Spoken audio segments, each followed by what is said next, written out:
জীবন পাওয়া ভাগ্যের ব্যাপার, মৃত্যু সময়ের ব্যাপার। কিন্তু মৃত্যুর পরেও মানুষের হৃদয়ে বেঁচে থাকাটা কর্মের ব্যাপার। ঈশ্বরের দান কখনো কম হয় না, যা ভেঙে যায় তা সংকল্প নয়। পরাজয়কে লক্ষ্য থেকে দূরে রাখো, কারণ জয়ের কোনো বিকল্প নেই।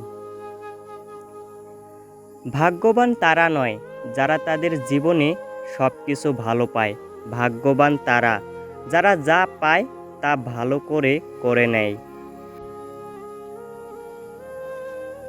জয় ও পরাজয় নির্ভর করে তোমার চিন্তার উপর।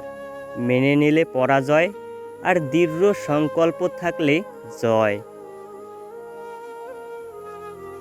সাহস হারায়ও না বন্ধু, কারণ এখনো অনেক পথ বাকি। যারা বলেছে এটা তোমার দ্বারা হবে না, তাদেরও কিছু করে দেখাতে হবে। পিঠ সবসময় শক্ত রাখতে হবে, কারণ প্রশংসা এবং প্রতারণা দুটোই আসে পিছন থেকে।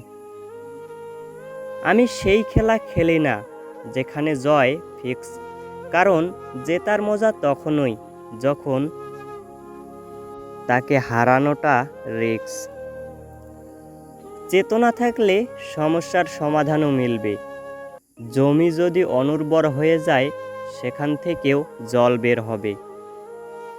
তাই নিরাশ হইও না, অন্ধকারকে ভয় পেও না। এই রাতের অন্ধকার ছিঁড়ে আসবে সোনালি মুহূর্ত।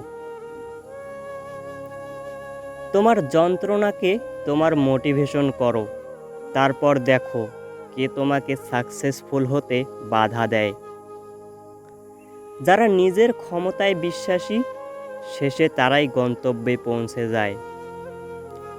সাফল্য আমাদেরকে বিশ্বের সাথে পরিচয় করিয়ে দেয়, এবং ব্যর্থতা বিশ্বকে আমাদের সাথে পরিচয় করিয়ে দেয়।